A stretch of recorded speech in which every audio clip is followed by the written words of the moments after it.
Bonjour, c'est encore Ketevan d'Audible. Audible, l'appli des livres audio et des podcasts, est ravie de soutenir à nouveau Transfert, le podcast qui nous tient toujours en haleine. Vous êtes prêts pour le nouvel épisode ? Bonne écoute!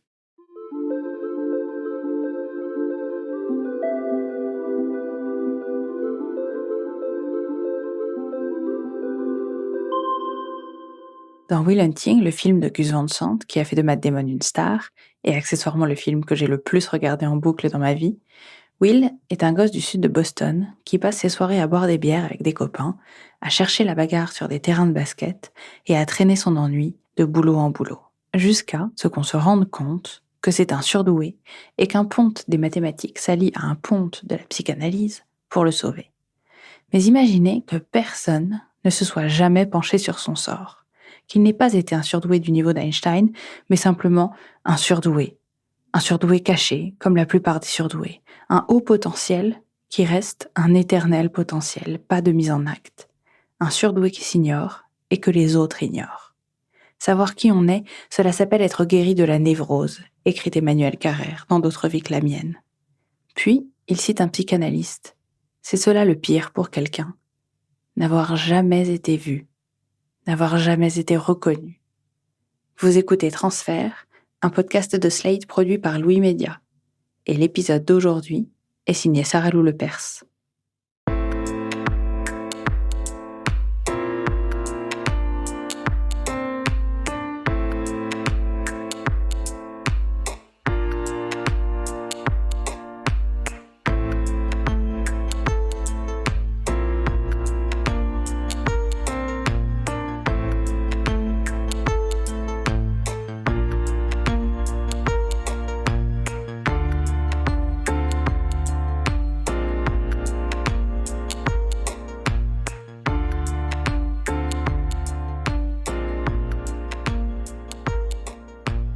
C'est difficile de dire que je suis surdouée parce que souvent on le prend d'abord pour de l'arrogance.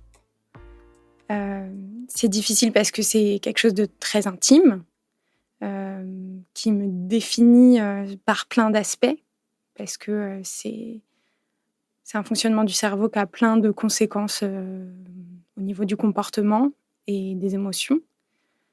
Donc, c'est vraiment me livrer une part de moi-même que de le dire. Et c'est difficile parce que c'est soit mal reçu, soit reçu avec une indifférence totale. Et ça peut être assez brutal, en fait, de se prendre un mur de quelqu'un qui dit que ça n'existe pas, ou que c'est n'importe quoi, ou qu'on se fait des films, ou que c'est une invention de la société pour les parents qui sont trop fiers de leurs enfants et qui veulent pouvoir dire qu'ils sont surdoués. Enfin voilà, on entend un peu de tout et n'importe quoi. Et on peut vouloir le garder simplement comme un secret bien au chaud et que ça regarde que nous. Après, moi, j'ai quand même envie d'en parler, de le partager parce que ça a tellement changé ma vie et tellement changé ma vision de la vie et ça a tellement amélioré plein de choses dans ma vie que je me dis que ce serait trop bête de ne pas le partager. Il y a des statistiques qui disent qu'on est à peu près 2% de la population.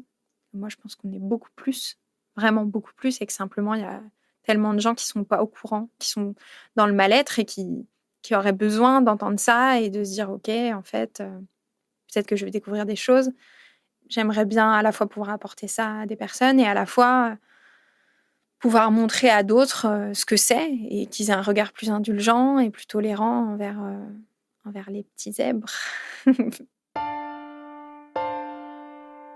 J'ai eu une enfance que je considère comme très heureuse et très facile.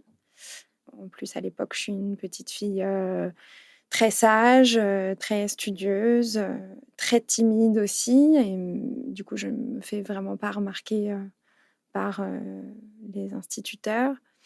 Parce que dès qu'il y a une interaction et dès que je suis centre de l'attention, je me sens très mal à l'aise. Je rougis, je ne suis pas du tout habituée à ça. J'ai un souvenir qui le montre assez bien, où je suis en classe de CM1. l'instituteur nous a demandé de faire un exercice et de venir à son bureau pour qu'il le corrige. Donc, il y a une immense queue devant son bureau pour aller faire corriger cet exercice. Et il se trouve que ce jour-là, je suis malade. Je commence à me sentir vraiment pas bien au moment où il faut aller faire corriger cet exercice. Sauf que, à force d'attendre et d'attendre, je me sens vraiment pas bien et je vomis dans la salle de classe devant tout le monde. Donc, moment assez horrible et très honteux. Une amie se serait sentie mal. Je lui aurais effectivement dit tout de suite de sortir pour aller aux toilettes. Mais comme c'est moi, non, ça me paraissait vraiment pas faisable. Dès petite, je suis beaucoup dans l'adaptation aux autres et dans l'idée que je dois faire comme tout le monde et donc ne pas me faire remarquer par des différences. Que le mieux pour que tout se passe bien pour moi, a priori, c'est de vraiment rentrer dans le moule. Mais à côté de ça, j'envie tellement les enfants qui sont les plus populaires. Je suis très jalouse, j'aimerais tellement être comme eux. Mais moi, je vois ce qu'ils font, comment ils sont, mais moi, je suis pas capable de reproduire ça. Donc, je reste à ma place, entre guillemets. Et donc, ça continue comme ça, puisqu'au collège, je suis toujours très timide et toujours très jalouse. Mais voilà, j'ai pas ce privilège parce que moi, j'arrive pas à rentrer dans ces comportements sociaux qui font qu'on devient populaire et qu'on plaît aux autres, qu'on fait rire les autres, ou ce genre de choses. J'ai quand même dans mes copines une jeune fille qui est assez populaire parce qu'on habite dans le même quartier et que c'est un peu ma voisine. Elle m'a appris à faire du roller, donc on adore ça. Et il se trouve que c'est un truc que les garçons aiment bien aussi. Donc les garçons du quartier viennent avec nous parfois pour faire du roller. Et ça me permet d'intégrer un peu ce cercle de gens populaires, même si moi, j'en fais pas partie. En même temps, pour moi, c'était stressant parce que je savais jamais comment me comporter. Et donc cette amie qui est, elle, assez à l'aise, elle est un peu dans la séduction avec eux, mais très naturellement, très spontanément. C'est en plus... on a quel âge? On doit avoir 13 ans, quoi. On est vraiment même pas 12-13 ans, donc c'est vraiment des prémices de ça. Donc c'est à la fois du jeu d'enfant et en même temps, il commence à y avoir un peu de la séduction. Et je vois ça chez elle qui est très, très naturel. Elle est déjà un peu formée, elle n'est pas très grande, mais elle est jolie, elle est mince, surtout elle est sportive. C'est pour ça un peu que les garçons l'aiment bien. Donc elle rigole très fort tout le temps. Et moi, donc, je suis un peu en retard, donc plutôt petite. Des bonnes joues et je suis pas du tout formée. J'essaie de faire des efforts vestimentaires pour adopter le style de l'époque, mais c'est pas forcément très concluant. J'avais obtenu de ma grand-mère qu'elle m'offre un pantalon qui était un pantalon rouge, un peu baggy et avec plein de poches et des espèces de bretelles, mais sur les jambes, quoi, au niveau de chaque poche. Et du coup, quand je marchais, c'était trop beau. Ça bougeait et je me sentais tellement stylée avec ce pantalon. Mais bon, j'en avais qu'un, donc c'est limité, quoi. Je veux dire, il y avait un jour par semaine où je me sentais un peu stylée. Le reste du temps, c'était pas trop ça. Mais ce pantalon-là, j'en étais tellement fière. Je me disais, oh, c'est le sésame, quoi. Grâce à ce pantalon, je vais peut-être rentrer dans la sphère des gens populaires. Bah, évidemment, pas du tout. Mais bon. Un soir après les cours, donc il y a ces garçons qui sont assez populaires eux aussi, qui nous rejoignent et nous on est sur nos rollers et eux sont à pied. Ils doivent essayer de nous attraper. Donc forcément à cet âge-là, c'est un jeu, c'est tactile, c'est propice quand même à un peu des petits jeux de séduction. Et moi je suis à fond, quoi, je vais à fond sur mes rollers, je me fais pas du tout attraper, je sème le garçon qui me suit. Et je vois en fait au loin mon amie qui elle est très douée au roller, c'est elle qui m'a appris. Mais par contre sur ce jeu-là, elle se laisse attraper en fait. Elle ralentit, elle prend son virage tout doucement. Évidemment le garçon la rattrape, elle crie, oh, elle rigole. Oh non, me touche pas, arrête. Puis elle s'enlève et puis il la rattrape, voilà. Et moi je vois ça et je me dis mais c'est n'importe quoi, elle fait exprès.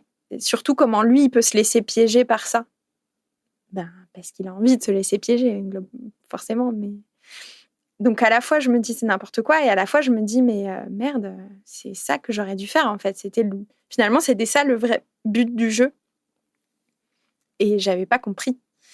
À la fois, voilà, je me sens un petit peu mal, un petit peu bête et en même temps un petit peu déroutée de voir qu'on doit faire semblant comme ça de quelque chose pour que ça fonctionne.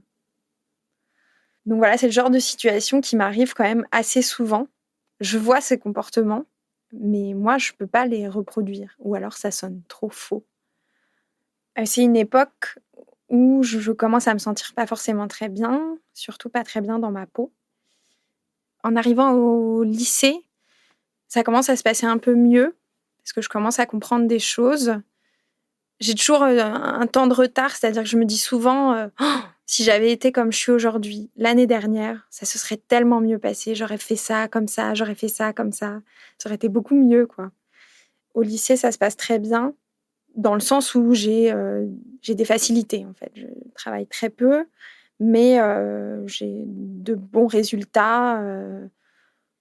Donc même si tout va bien, ma scolarité va bien, ma vie, ça va bien, les relations sociales, ça va mieux.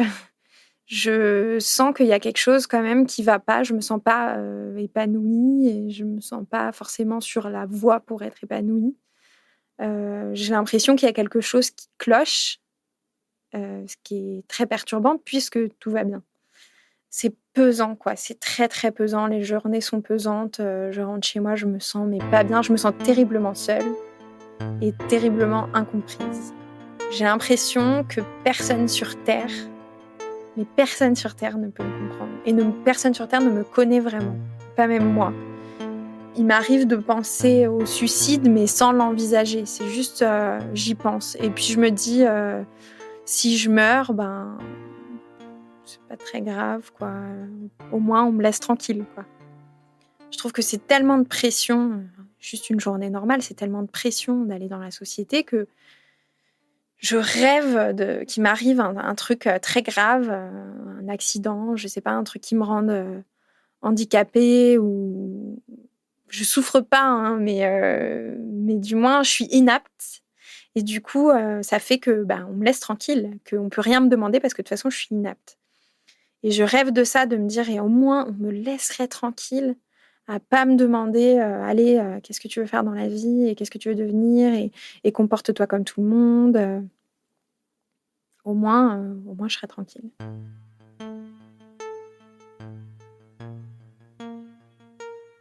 Je me fais un espèce de fantasme où j'imagine qu'en fait, des médecins doivent m'examiner le cerveau, me faire un scanner ou j'en sais rien, par hasard en fait. Et que là, ils se rendent compte que j'ai une maladie extrêmement rare ou une tumeur ou je ne sais pas quoi, qui altère en fait mon comportement. Et là, on me dit, mais c'est pour ça que c'est plus difficile pour vous que pour les autres gens en fait.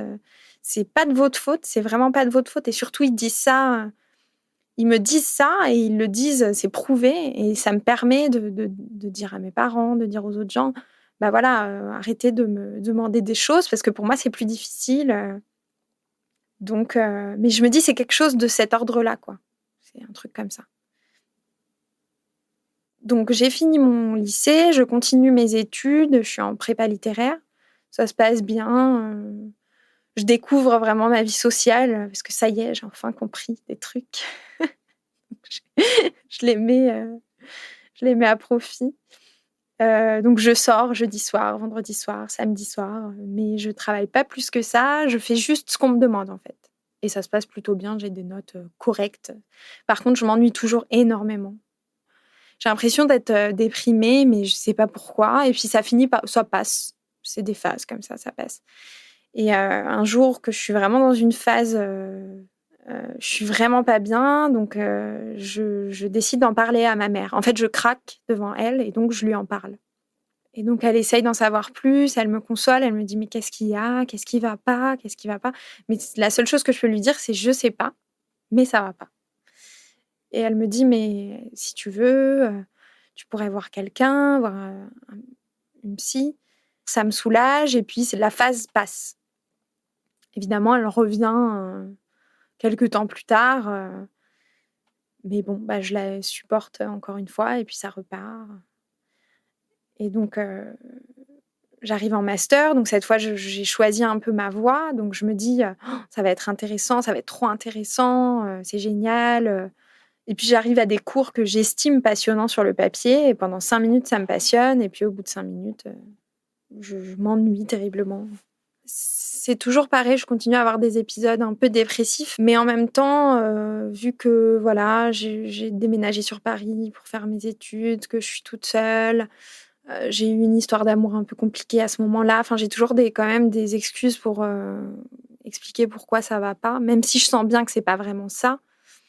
Je trouve que ce serait vraiment trop bien, que quelqu'un, m'écoute et me dise: «Alors vous Lise, vous êtes comme ci, comme ça, vous fonctionnez de telle manière, vous aimez ci, vous aimez ça».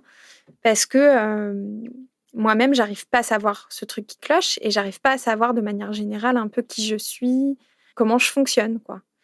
J'ai pas trop le mode d'emploi, de moi-même.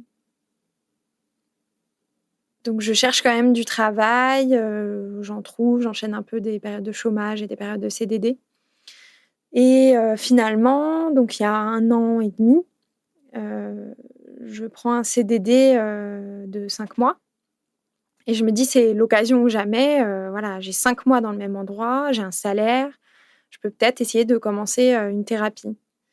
Je prends rendez-vous et je rencontre, cette psy. Je lui explique pourquoi je suis là et surtout je lui dis: «J'ai l'impression de me connaître, mais de pas me comprendre et tout va bien, mais il y a un truc qui cloche, qui va pas».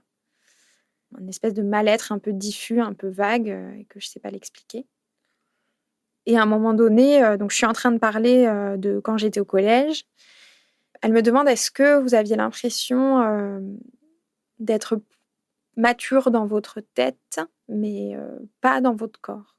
Je dis: «Bah, oui, oui, c'est tout à fait ça, mais bon, ça me paraît assez normal». Je me dis pas que mon cerveau, il est en avance, c'est simplement que mon corps était en retard, quoi et on finit cette séance et elle me dit, «Allez voir, les livres de, Monique de Kermadec et de Jeanne Siofachin. Allez les lire» et donc je travaille dans une médiathèque.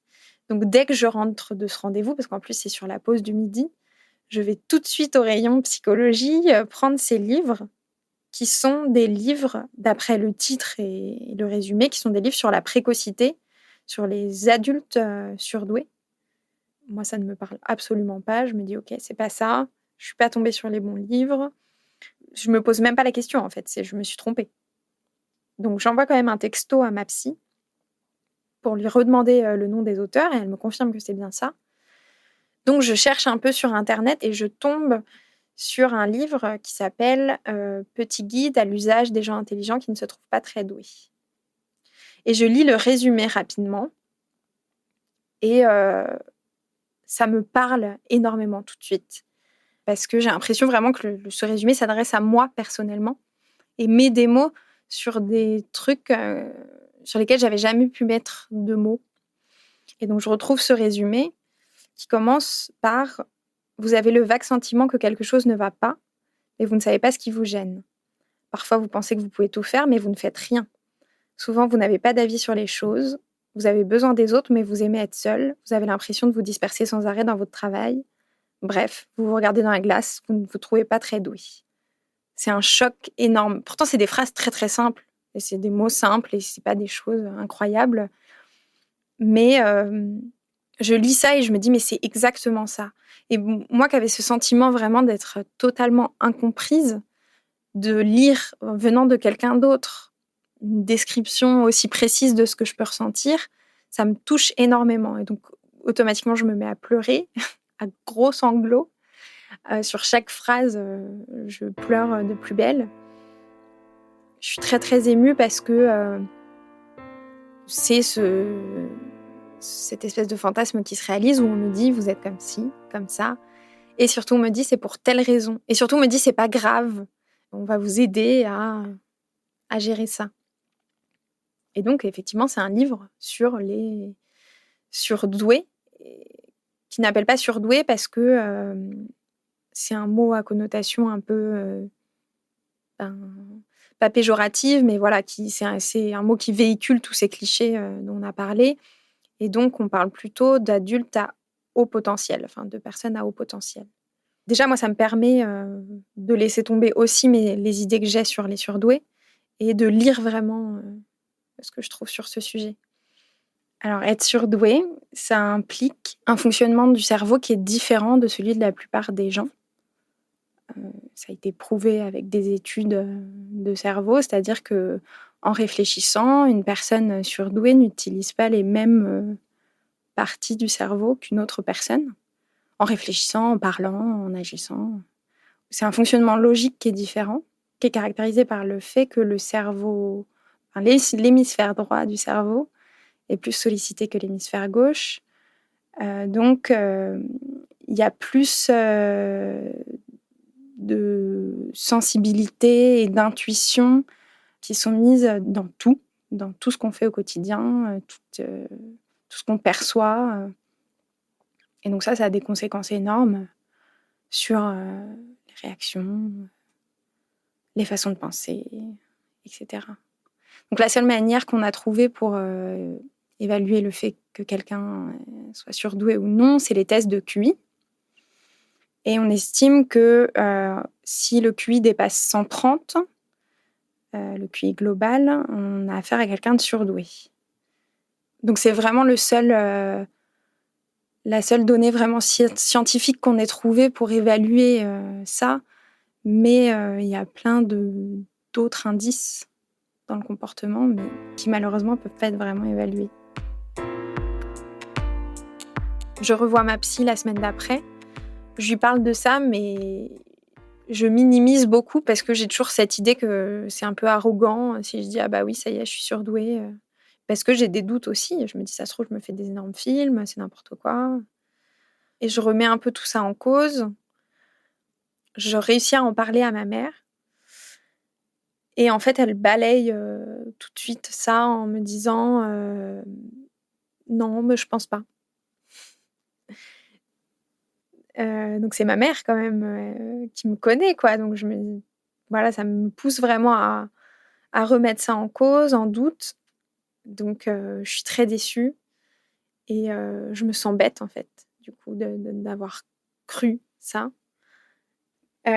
J'essaie aussi d'en parler à mon petit ami du moment parce que c'est quand même la personne la plus proche de moi à cette époque-là. Et moi, je suis complètement chamboulée par ce truc et je commence à pleurer tout de suite en lui en parlant. Je lui en parle en lui disant « C'est un truc de fou ce qui est en train de m'arriver ».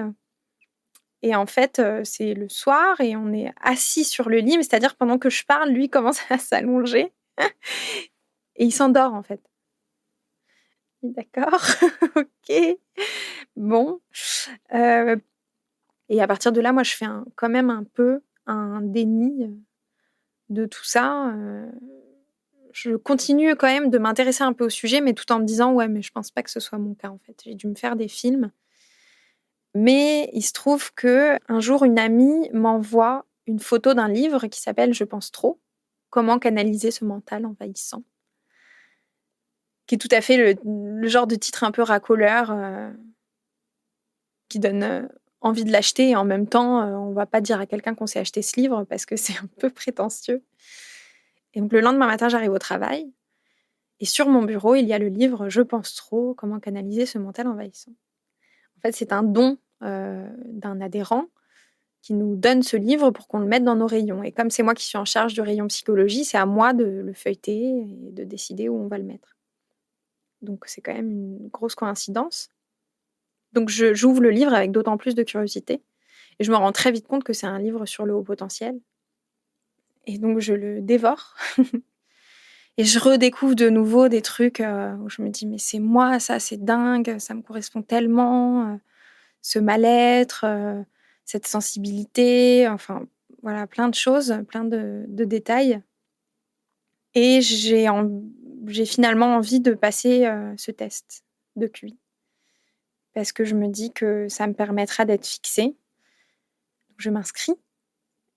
Je crois, début avril et c'est pour passer le test mi-mai. Donc, c'est long.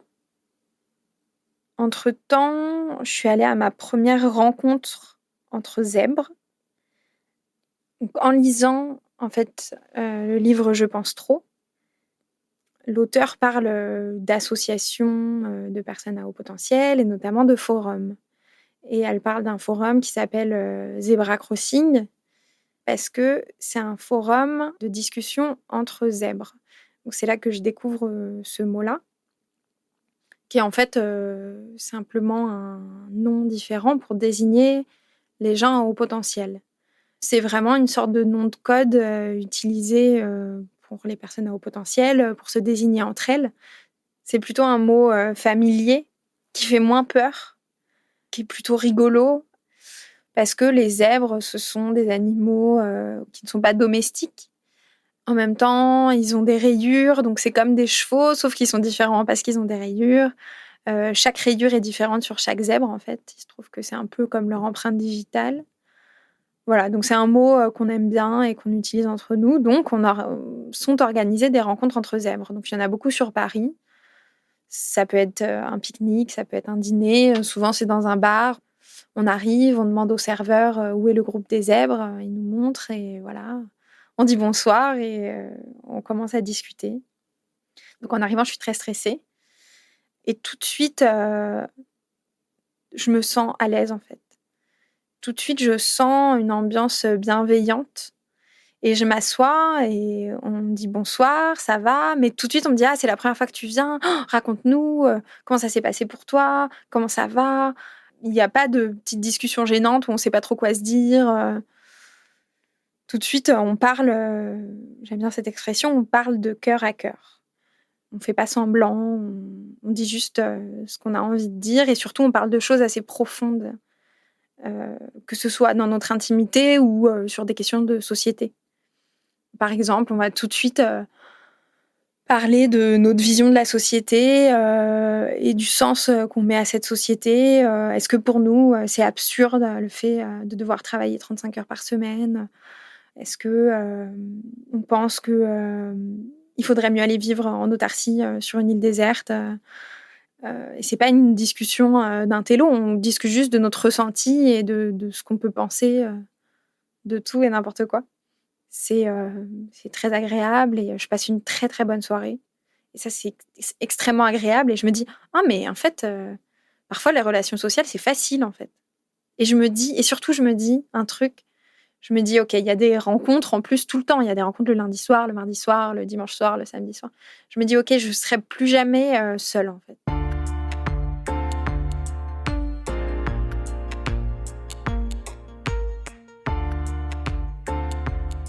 Donc évidemment, je vais quand même à ce test très, très stressée, mais aussi excitée, quoi. J'ai hâte de le faire. C'est un test qui dure 2 heures, je crois, et se divise en 4 subtests. Un test de compréhension verbale, un test de logique, un test de mémoire et un test de rapidité de traitement. Je prends en fait pas mal de plaisir à faire ce test parce que c'est un peu un challenge. Voilà, il faut réfléchir, c'est un peu stressant par moments, mais c'est des exercices un peu rigolos.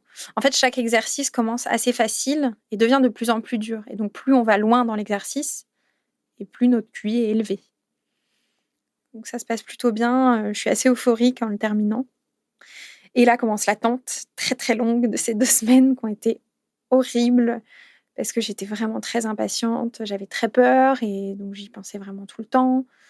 Donc j'avais un vrai rendez-vous pour récupérer les résultats, pour qu'elle prenne le temps vraiment de m'expliquer l'interprétation de ces résultats. Et je suis très, très stressée quand j'y vais. J'ai rarement été aussi stressée de ma vie. Quand j'arrive, elle me propose quand même d'aller aux toilettes parce que j'ai fait de la route. Et quand je vais aux toilettes, j'arrive même pas à me déshabiller parce que j'ai les jambes qui tremblent trop. Et donc, elle me donne mes résultats.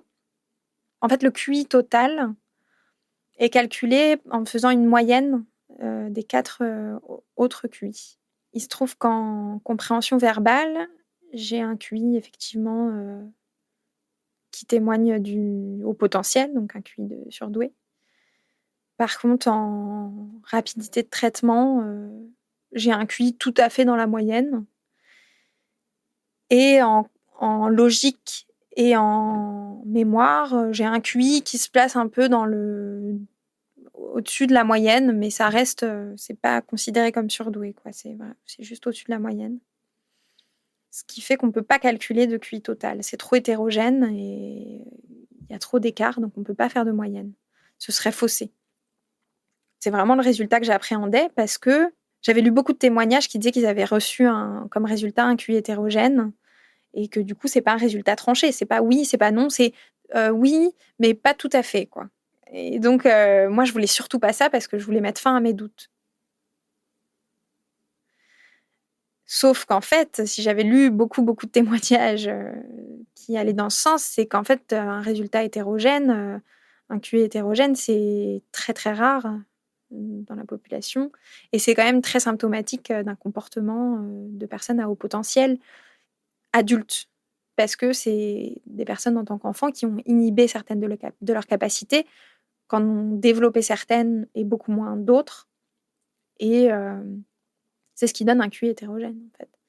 Donc, l'interprétation de la psy, c'est que j'ai inhibé certaines choses, mais que je suis à haut potentiel et que ça me représente. Et là, je me mets à pleurer tout de suite parce que en fait, je suis extrêmement déçue. Je suis très, très, très déçue. Je mettais tellement d'attentes dans ce test que ce résultat, il me déçoit. Et donc, elle me dit, mais je comprends pas, mais qu'est-ce qu'il y a? Pourquoi vous êtes déçue? Donc, je lui dis, mais parce que moi, j'avais trop d'attentes et là, c'est pas un vrai résultat. Elle me dit, mais si, c'est un vrai résultat. Moi, je vous le dis que vous êtes à haut potentiel. Juste après ce rendez-vous, j'ai rendez-vous avec ma psy qui fait mon suivi, qui me dit, mais Lise, on vous le dit que vous êtes à haut potentiel. Et moi, je continue de dire, mais non, pas du tout. C'est pas vraiment ça, le résultat. Voilà, donc j'ai eu beaucoup de mal, en fait, à accepter ce résultat.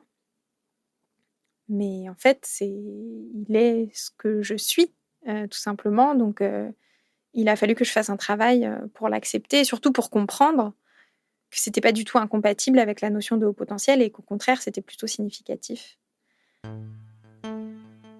J'ai mis du temps, mais maintenant que j'ai quand même un peu mieux accepté les résultats, je les ai acceptés. J'ai pu en reparler avec ma mère et avec mon père et avec mon frère et avec ma grande sœur.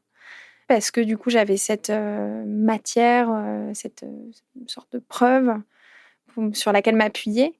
Et en fait, quand j'en ai reparlé cette fois-là avec ma mère, l'émotion est sortie tout de suite. J'ai tout de suite pleuré. Peut-être qu'à ce moment-là, ma mère s'est rendue compte qu'il fallait peut-être prendre au sérieux ce truc-là. Mais elle a été complètement différente, très intéressée, très compréhensive, très à l'écoute. Et du coup, c'était beaucoup plus agréable. Et donc, j'ai pu en parler aussi avec mon père. Ils sont tous les deux beaucoup intéressés. Ils sont tous les deux aussi posé la question pour eux, parce qu'il se trouve qu'on n'a aucune preuve de ça, mais dans les familles, quand il y a un surdoué, souvent il y en a 2 ou 3.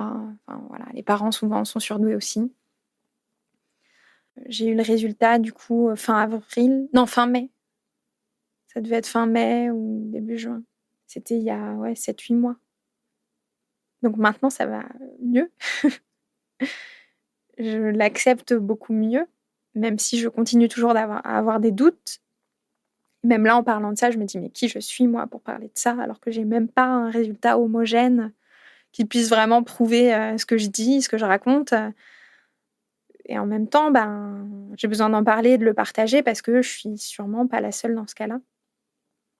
Et voilà, quand on ressent des choses aussi fortes, quand on lit sur le sujet et qu'on se reconnaît à ce point-là, quand on est aidé par des professionnels qui nous confirment ça, il faut apprendre aussi à lâcher prise un petit peu et à ce que tout ne soit pas parfait comme on veut. Et c'est déjà incroyable que j'ai réussi à découvrir tout ça. Donc voilà, j'essaye d'en tirer le plus de positif possible.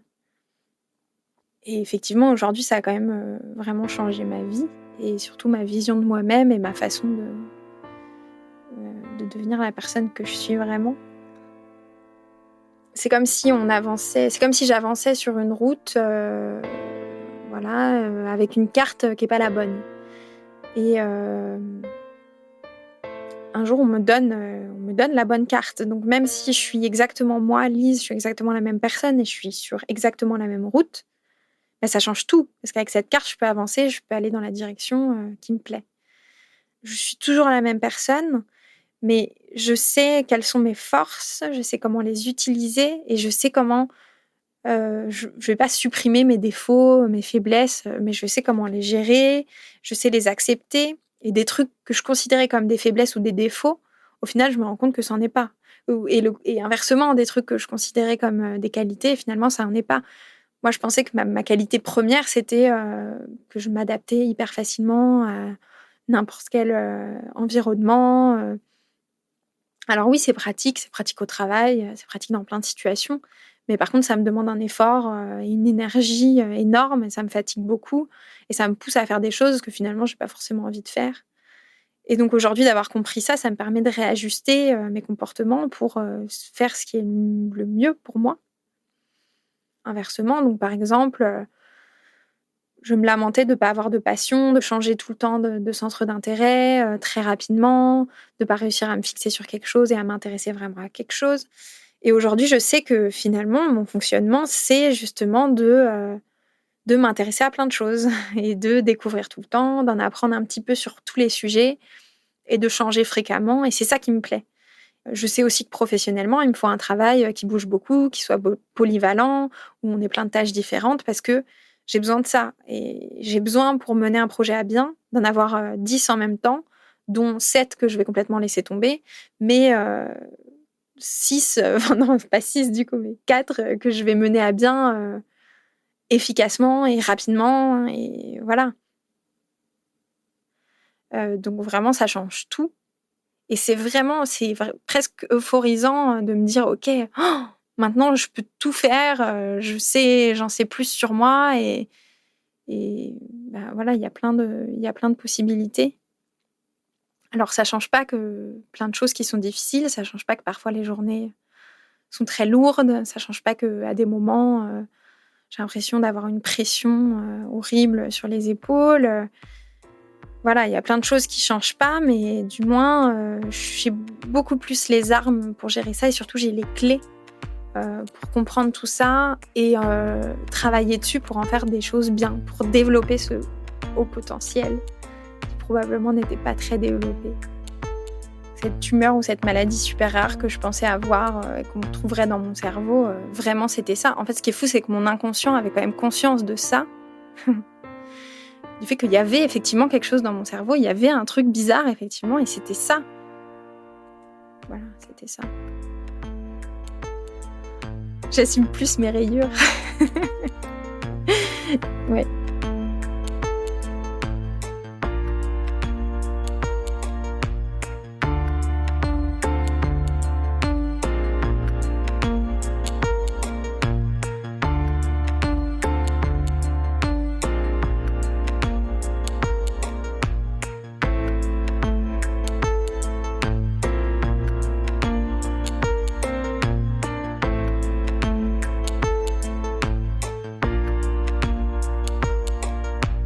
Cet épisode de Transfert a été réalisé par Sarah Lou Lepers, la musique est de David Stank et le mix de Jean-Baptiste Aubonnet. Maureen Wilson était à l'édition et à la coordination. Je suis Charlotte Pudlewski et Transfert est produit par Louis Média pour Slate.fr. Si cet épisode vous a plu, n'hésitez pas à le dire sur les réseaux sociaux et à nous suivre un peu partout sur les comptes @transfertpodcast, @SlateFR et @LouisMédia. À très vite. C'est encore Ketevan d'Audible. Cette écoute vous a plu ? Alors venez découvrir notre catalogue sur audible.fr. Essayez, le premier livre audio est offert.